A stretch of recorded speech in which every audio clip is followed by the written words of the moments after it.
Hello, welcome back to my channel. I am here with another book haul that makes it so obvious that I need to go on either a really massive reading mood thing, all I do is read, or I need to stop accumulating books. At this point in time, I just have too many. I will be the first person to say that because honestly, I'm at this point now where I am looking for space and I'm not finding any. But that's not the point. We're not here to talk about my bad buying habits and what I do with my adult money, because what we're here for is my February book haul. So February was such a fantastic month. I got a whole bunch of books that I'm really excited to show you. I was hoping to show you some more exciting books, not that these aren't, but I was hoping to get some special editions. They have not yet arrived, and I don't think they're going to arrive in time for me to do this video because I want this to go up on the 1st of Feb. So I figured I would just bite the bullet, do the video now, and just do a separate unboxing for those things, because I feel like they would be very, very exciting. So as always, I like to disclaim this video by saying that I work in publishing. I currently work in a big publishing house in South Africa, for which I am very, very grateful. Day in, day out, I'm forever grateful for all the books I get from them, like proofs and final copies, and furthermore, I'm just so grateful for the opportunity. It has been honestly my dream to work in the publishing industry for quite a while now, and the fact that I am part of it, I am a cog in the machine. It makes me so very happy to be able to sit here and say that. With a disclaimer, I just want to say I do get a lot of these books for free. I also review books on my Bookstagram, on my Instagram, and my TikTok, which I'll always link down below if you're interested in checking out any of my thoughts. In fact, at the moment I am doing a post-marathon, if you will, of books that will probably definitely be featured in an upcoming video, and you should check that out. As I was saying, so I review books on my Instagram and my TikTok and stuff like that, and because of that I also receive free books from publishers. So the way I've done the separation of things is books I bought myself with my adult money, things that I received from work because they're very kind to me over there and clearly just love feeding into my need to read and get everything new and shiny. And the third one is books I got from my boyfriend because he too likes to spoil me, and at this point he should just start saying no, honestly, with the amount of books I have now. And then lastly, the books that I receive because I am a bookstagrammer. So I think I'm going to start with the smallest one, which is the books I receive because I am in fact a bookstagrammer, or rather I review books more professionally on a professional scale, if you will. The first one I have here is these two books: a final copy of Wayward by Amelia Hart and The Witches of Moonshine Manor by Bianca Murray. Essentially, this was part of a PR box that was sent out by Jonathan Ball Publishers, and in there was a whole bunch of stuff. You can check it out on my TikTok because it will be on there quite soon. I had to film it in order to film this, and in there was a whole bunch of goodies that are like witch themed, you know, candles, fake tarot cards, the works. And it was a really, really lovely box, and I really am happy that I received this. I've already read Wayward, but you will see my opinions quite soon actually, and I will be picking up Witches of Moonshine Manor pretty soon. So another thing that was happening in the month of February was Jonathan Ball was hosting a blind date with a book, and blind date that I got is this one. I'll read it to you. You have been matched with a date who loves dark academia, ghost stories, and participating in heart-racing activity. That's the card, and the book that was matched with that was Hellbent by Leigh Bardugo, which I'm really happy with considering that I've just finished Ninth House. So I cannot wait to jump into this one also within the month of March. A little bit of a spoiler for what's happening in terms of my wrap-up and what's forthcoming, but I'm really happy that I got this. I am a massive fan of this cover. I will say I am a little bit spiked, like I'm a little bit sad that I missed out on the Illumicrate versions of Hellbent and Ninth House, but I'm also glad that I didn't get them because I hadn't reread Ninth House at that point, and if I hated Ninth House, then I would have been so mad at myself. Then moving on to that I bought myself. At the moment in time, I have a Illumicrate subscription. I'll always have the Illumicrate unboxings and videos and stuff all in one playlist linked up in the info card for you to check out. In addition to that, I have been trying to spend my money on books that I know I'm going to keep long term. So what that means is I'm putting the pressure on myself, not the pressure but the burden on myself to buy the more expensive things like hardcovers, because hardcovers in South Africa are a little bit harder to come by, and I am taking it upon myself for books that I know I want to keep in my collection for a very long time. I'm investing the money in getting hardcovers for them because I just think it's worth it where I can. Obviously not every book will have a hardcover still available by the time I get to it. The next ones are mainly hardbacks that I have invested my money into. The first one being The Atlas 6 by Olivia Blake. I wasn't the biggest fan of this when I read it for the first time as an audiobook, but then I reread it quite recently last year and I gave it 4 stars, and I really am intrigued by these books. So I actually bought the Atlas Paradox with the sprayed edges, and I just got the plain Atlas 6 hardcover to match it because I'm also in the matchy mood these days. Then the only paperback that I bought this month was Icebreaker by Hannah Grace, and this is also for an upcoming video, which I'm really excited because I'm really excited to pick this one up, so I'm quite happy that I got this. The next 2, I was a little bit nervous because I only got book 2 first, and I was worried that I wasn't going to get book 1 in the hardcover, and if that was going to be the case, I was going to be returning a book. I wasn't interested in keeping just one as a hardcover. They are the Daughter of the Moon Goddess and Heart of the Sun Warrior hardcovers, which I think are absolutely striking. They are beyond amazing. The artwork is incredible. I do wish obviously that I got fairy leaf ones, but these are just stunning by themselves, so I'm quite happy. These look so amazing. I'm so excited to put them on my shelves.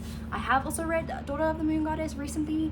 You'll probably hear about this. I'm going to probably read this soon. Don't know how soon, but soon. And then lastly, as I mentioned, I have a Illumicrate subscription at the moment, and this was the January book, which is God Killer by Hannah Kana. There is a whole video about that box and me unboxing it up in the info cards if you're interested in checking it out. But this is stunning, and I'm really hoping to read this quite soon. We're now moving into the pile of books that I would like to call perks of the job books. Basically what it means is I work at publishing, I get these books for free because people just know I enjoy reading them, or I've read from these authors before, or they just know my need to have these before they come out, and sometimes I just don't read it before them, but this year I'm going to put in effort. The first book I have here is Silver in the Bone by Alexandra Bracken, which I'm so excited for. This is an Arthurian retelling. I have been seeing a surgence of Arthurian retellings coming out at the moment, which I'm so excited for. I do like the tale or the legend of King Arthur. I did it in university. Wasn't the biggest fan of the original, but I do like the reworks, and I'm really excited that this one is coming out. This is coming out in April. It will be in South Africa in May. So I'm really excited for this. I'm hoping to pick this up sooner rather than later. The writing in this is tiny and it's quite lengthy, so I'm excited to jump into this one and get stuck in it basically. I then have another book which I'm so excited for. This title is what every book lover wants to see on their shelves, and that is The Book That Wouldn't Burn by Mark Lawrence. I'm not too sure what this one is about, but I read it for the first couple of pages a while back and I actually quite enjoyed it, so I will be picking this one up quite soon. This comes out in May. I believe it will be in South Africa in June. I was then blessed with a finished copy of Shield Maiden by Sharon Emmerich. I don't know how you'd actually say this. This is such a fun book. Once again, I studied English Lit in university and we did The Tale of Beowulf, which is by far my favorite set work we've ever done. And this is The Tale of Beowulf, but through Freda's eyes. And I'm so excited because I think that's going to be a fantastic way of re-looking at the legend in a lot more of a, I want to say an easier way of reading it, because if you don't know, Beowulf is more of a epic poem in some ways, so this is going to be a really exciting book for me to pick up, and I cannot wait to actually start reading it. I then got a copy of Halt My Girl by Charlene Carr. This one is such an interesting book because it follows the conversation of IVF and what happens if the clinic messes things up and you end up being inseminated with the wrong embryo. Like what happens then? And what happens if you've given birth to these children and all is well, but then in one of the families a child dies, and the other mother, the mother whose child has died, realizes that their actual child, the child that is biologically theirs, is still alive. And this is just a very interesting conversation, but it is definitely something that happens, and I'm really interested to see how this conversation plays out. Biology versus nurture. We see it a lot, we've heard of these kind of stuff, there are movies about this, and I'm really interested to see how this one pans out.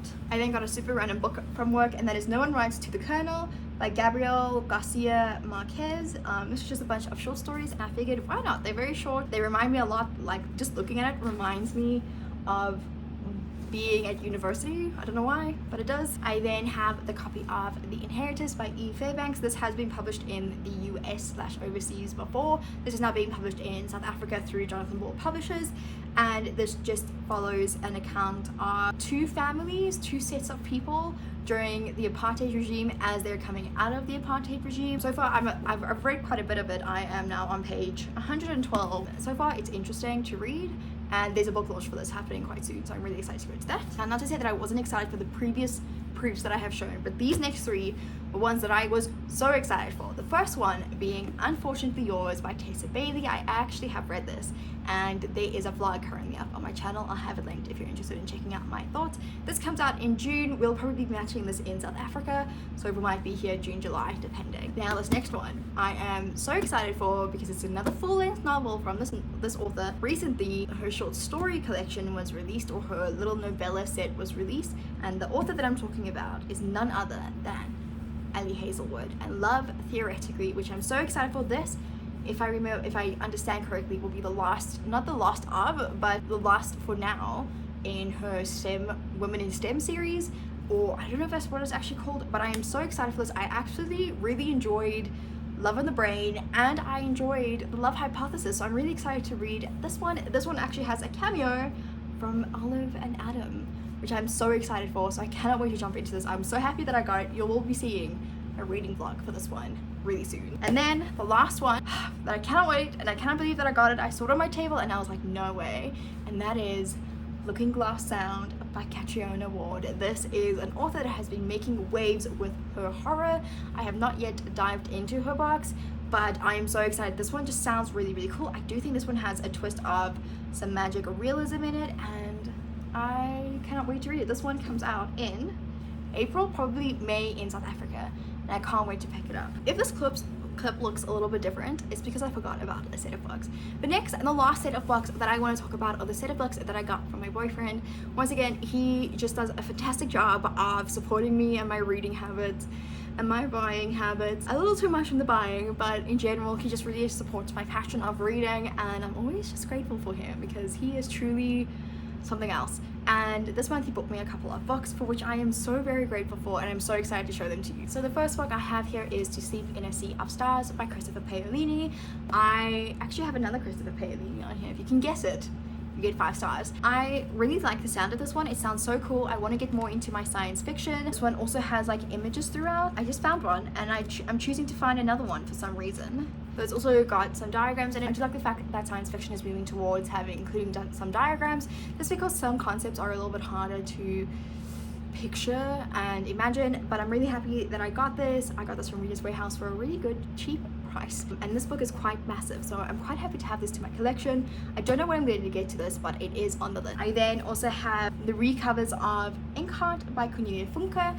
And the reason why is because I remember watching Inkheart as a kid a lot. I love that movie to bits. What I understand since I've watched it is that the movie is trash in comparison to the book, and at the moment I do believe she's published a 4th one, something along those lines, that was recently or is going to be translated from German because Cornelia Funke is actually German, and I'm hoping to one day actually read the German versions. But these are the new cover designs that they've come up with, which I think are quite stunning, so I'm quite happy to add this onto my shelf because I really am excited. And I do want to read it because I feel like this is not only a children's classic, but it's one that I should read. It's a book about people who can literally speak people or like things out of books. Just sounds so cool. As mentioned, I have another Paolini on here, and that is Eragon by Christopher Paolini. The reason why I have this on here, and I've read Eragon before, is I actually read a library version of this book many moons ago, and I remember posting or sharing a rant about this book, and in particular like its movie adaptation and why people shouldn't be so horrible about movie adaptations and stuff. But I have since then bought some other copies within the series and just never read it and then got rid of them. But I'm really very much interested in Eragon. I do see that Disney Plus has bought the movie rights or the series rights to this, and they are currently making a series for this, and so I thought there's no better time like the present to jump back into Eragon. Don't know when, don't know how, but I will do it. The next book I am so excited for, and that is Chain of Thorns by Cassandra Clare. This is the first time probably in a couple of years where I've actually bought a Cassandra Clare book as it's come out. I haven't necessarily done that in a while, not ever. I was following along in the series when I initially read Chain of Gold when it came out, and since then I just haven't picked up the series. I am now interested in rereading from the beginning, so I will be picking up my Clockwork Angel before I get to this, but I'm really happy that I have this edition that matches the rest of them. And this one also includes like things like the images that you can find in like a Barnes & Noble exclusive edition. That just seems to be how they've bound it. This is a collector's first edition, but I don't know how important that is for those images. But yeah, I'm really happy that I have this. I'm excited to continue on with the series because it really was one of my favorites. At the time when I read Chain of Gold, it was one of my favorites of that year, and I really do have to continue on. We're now on the last 2 books, and the second last book I have to show you is Lessons in Chemistry by Barney Garmis. You'll actually see this book quite soon, and the reason why I picked this up is because I was reading the PDF that was sent to me from the publisher, and I was struggling a little bit with some of the words, so because you can't really enlarge a PDF on my Kindle, and so I went and bought the physical to finish it off, and I'm so happy that I did. I really enjoyed this one. This is going to be one that I'm going to put in everyone's hands over the next couple of months because it is such a great read. And then lastly, I have Lockwood & Co. by Jonathan Stroud, and the reason why I have this is because my boyfriend and I absolutely binge watched the first season on Netflix and loved it to bits. And there were some questions that we had, so I'm hoping that with reading this, the answers to the questions we have become a little bit more obvious and a little bit more clear, and we can understand certain things. But I'm also really excited to have this. This, I believe, is a five book series, so I'm really excited to have this, and I'm really hoping there are more seasons because I really thoroughly enjoyed Lockwood & Co. If you haven't watched it, you should. Those are all of the books that I got in the month of February. Once again, I just want to say thank you to everyone who contributed to this. Once again, I'm very much in a privileged position to receive all of these books, and I'm always grateful because I understand how difficult it is in third world countries to get books and how expensive they can be. So I'm forever grateful that I do have the opportunity to review them and to get them from my work, and yeah, to be in a position as well to buy more expensive books, which is always a privilege. And yeah, thank you so very much for watching. I hope you enjoyed. Let me know down below which one you think I should get to sooner rather than later, because I don't know which one to start off with on this haul. I really don't know. It's gonna be a tough choice.